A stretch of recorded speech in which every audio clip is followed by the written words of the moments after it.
Making music is one thing. Making music about change, and then trying to capture it in 3 separate music videos at 3 different locations, all within a few short weeks, that's a whole other challenge. If you want to see how I did it, watch this entire video. But first, welcome back to Harmonic Convergence, a journey through the emotional, spiritual, and energetic phases of awakening. I'm Trill. I'm a conscious creator and a high-vibe music artist. Chapter 2 of Harmonic Convergence is about change. Not just the kind that happens in our lives, but the kind we see and feel in the world around us. From subtle to big shifts. Over the past month, I released 3 songs that each capture a different facet of that journey. First up was One with the Universe, a pop rock banger filmed in the ancient Redwoods. Next was In Sync with the Cosmic Flow, a new age pop mantra about recognizing our connection to the divine. Finally, there's Rhythm of the Cosmos, a summer-ready pop reggae track filmed just north of Malibu, where the devastating fires raged back in January 2025.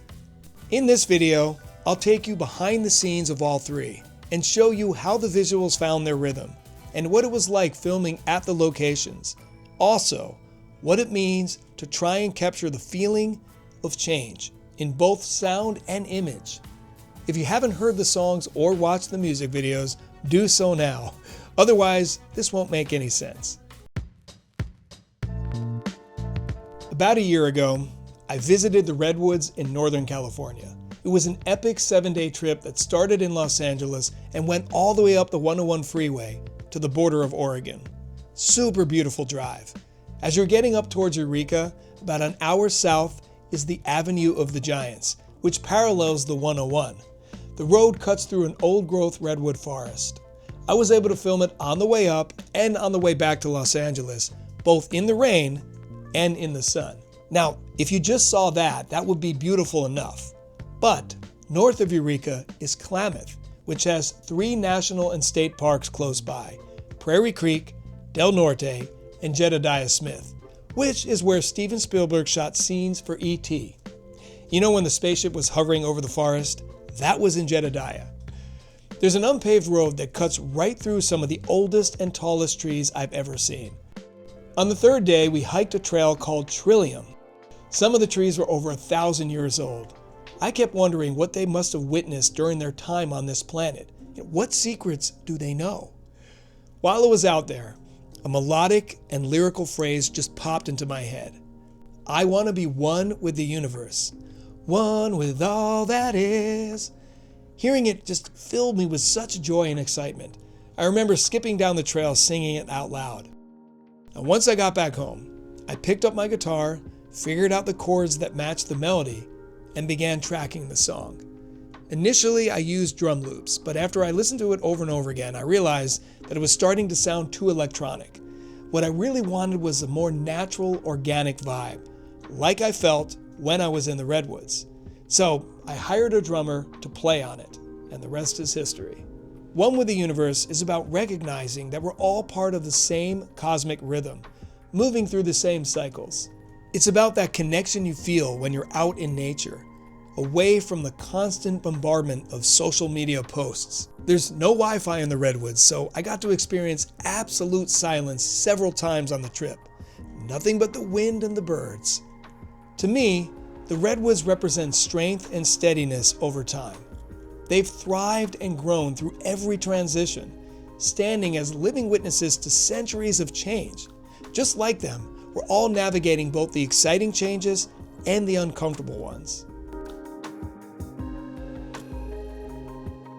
I was writing a series of positive affirmations to reprogram my mind to attract abundance, harmony, good health, and success. I thought about how cool it would be if I had a repeating melodic phrase underneath my affirmations, so I picked up my guitar and plucked 2 chords. Now, it's a very straightforward tune, but as they say, sometimes all you need are 3 chords and the truth. Or in this case, 2 chords. Once you add in all the harmonies and musical embellishments, the song becomes much more lush. Now, the message of the song is about aligning yourself with life's movement and finding harmony even when things are shifting around you. I performed the song alongside Lara and Olivia, 2 amazing singers. who also played crystal bowls and tuning forks during the performance. We then wove the visuals of the performance with scenes of me trekking through the Redwoods and along a beach in Northern California. This extended that same sense of flow into motion and showed change as something that you can move through with ease. I've always been a fan of reggae pop. Sting, The Police, Bob Marley, Sublime, Smash Mouth, and Stick Figure. All of them do an amazing job blending island beats with rock guitars and catchy melodies. I caught a vibe while I was sitting on a beach in Ventura. I felt the energy of the song come to me very clearly. I could tell that it was going to be a little bit of Yellow Submarine from the Beatles, with a stack of harmonies and descending melodies in the choruses, but also light and groovy in the verses. But once I picked up the guitar and started playing, I was delighted to discover that the song has two key changes built into it.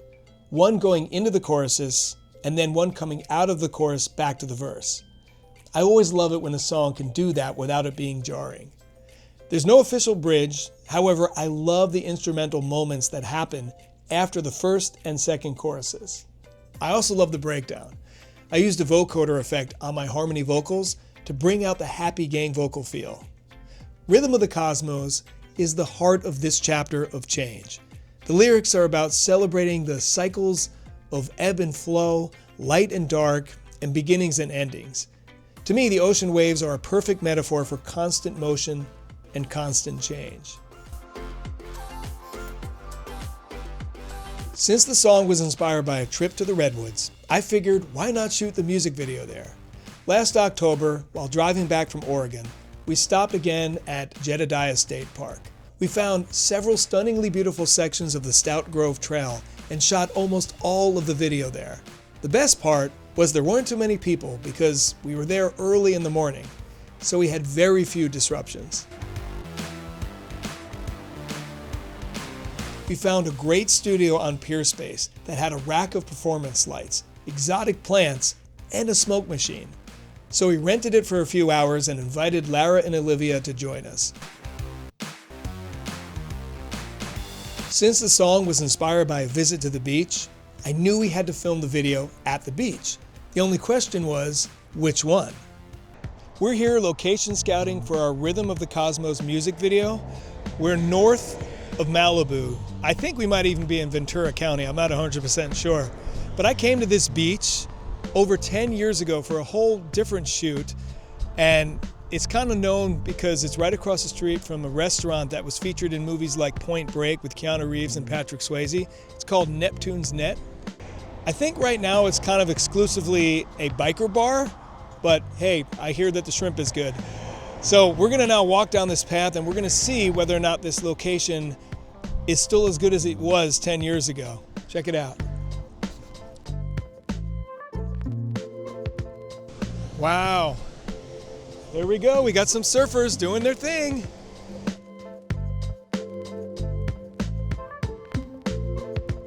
So as you can probably see, it's very windy right now. And I've been here where there's been no wind. I've also been here when it's been even windier than this. So when you're scouting a location, you gotta hope for the best on the day of the shoot. We're gonna go down this stairs right now and we're gonna kind of walk along the beach and scout out a few more location possibilities.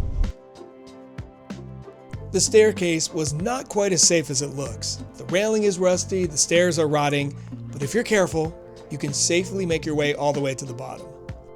We always shoot a few test shots to see what areas at the location look best and what angles work best.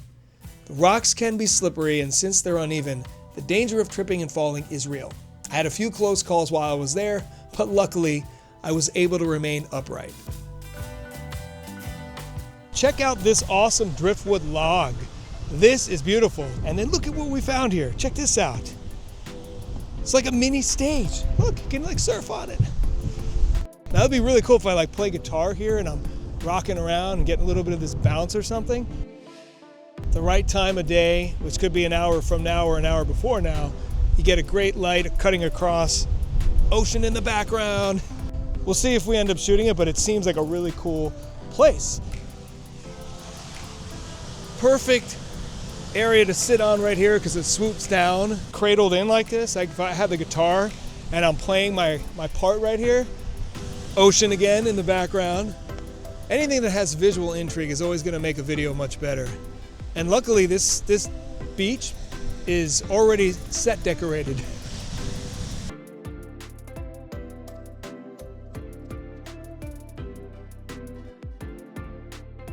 As you can see, someone built a makeshift fort on the sandy part of the beach, which could be really cool to film if it's still there on the actual shoot day. That is when we noticed that someone was inside the fort. Did they live here? If so, how are they going to react when they see us filming? Well, it turns out that it was just a friendly woman and her dog looking for solitude. She didn't build the fort, she found it there and decided to chill. Which brings up a good point. You have to be flexible and adaptable when filming outside, especially without a permit. Share the space and tread lightly, but make sure you get the shots that you want. In addition to the beach scenes, we filmed our longtime collaborator Olivia walking through Descanso Gardens, admiring the natural beauty. And we filmed Ian Rudolph, a talented actor and good friend of ours, strolling through a neighborhood in Toluca Lake, doing the same. Those scenes reflected the graceful pace of seasonal change and underscored the quiet shifts of everyday life. Together, all of those moments paint a full picture of change, cosmic, seasonal, and personal. By the way, we also filmed two musicians, Pierre on drums and Emily on bass. Both are members of the rock band The Wildlands. Check them out on Spotify. When filming One with the Universe in the Redwoods, people would occasionally walk past us, so we just had to stop filming for a few moments and let them pass by. The real challenge when you're out in nature is you have to contend with the position of the sun. It's constantly moving. One moment you'll get an incredible beam of sunlight streaming past the trees that creates a perfect soft spotlight. A few minutes later, the sun crosses behind a canopy and now you're standing in complete shadows. So there's small adjustments you have to make every few minutes or so in order to make sure you have the best lighting. And since I was on day 6 of a 7-day trip, I only had a few wardrobe options. That's why I wasn't wearing anything super vibrant or cosmic like I usually do. But sometimes it's a good idea not to draw attention to yourself, especially while filming on federal land. In Sync with the Cosmic Flow was filmed inside a studio. Since it's a controlled environment, there weren't any issues with people traipsing through the set. And luckily we didn't have any technical issues either. For Rhythm of the Cosmos, we were fortunate to have beautiful weather, and the wind was much calmer than the day we scouted. There was, however, some drama on the way to the location. While driving up the Pacific Coast Highway, we passed through Malibu and saw several homes that were damaged in the fires back in January. Some were completely destroyed. Others managed to escape without any damage. But it was really trippy to see a few burned cars still parked in front of where the homes once stood. For some reason, no one had towed them away. All along the highway, construction crews were working to repair and rebuild. New plants and shrubs were sprouting atop the hills.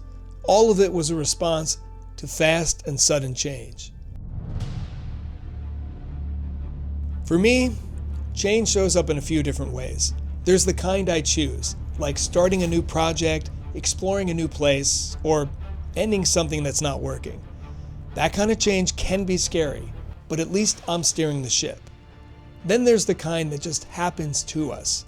You lose a job, a relationship ends, something in the world shifts, and suddenly your whole reality looks starkly different. That's usually the hardest because you didn't have a say in it. And then there's the slow background kind of change, the stuff you don't even notice, like the way you've grown as a person, mentally, spiritually, and even physically, or how a place slowly transforms over time. I deal with each one a little differently. With the change I choose, it's about leaning into the excitement and trusting why I made the choice in the first place. With the change I didn't choose, it's more about grounding myself, finding some kind of stability while I figure out my next move. And with the slow kind, it's mostly about awareness, actually pausing to notice it so I can appreciate it instead of just letting it slip by. Change is just a part of being human. It's not always easy, especially when it means letting go of things that feel comfortable. But we're all part of something bigger. We're all connected through this shared human experience, and we're here to learn from it. Now, I see change as growth. As time marches forward, the perception we have of ourselves and of reality evolves, and we evolve along with it. Insanity will continue to unfold in the world, but so will beauty and wonder. Either way, we can only control what happens in our inner worlds. We can only control our responses to what we see in the outer world. So my message is flow with it. Lead with your heart. Lead with love. That way you can look back with a smile and look forward with excitement. In the next chapter, we'll explore the frequency of trust, which is all about finding inner and outer guidance to help us on our journeys. As always, thank you so much for listening. If you haven't checked out the songs and/or the music videos, do so now. You're in for a treat. And let me know what you think in the comments. Until next time, namaste.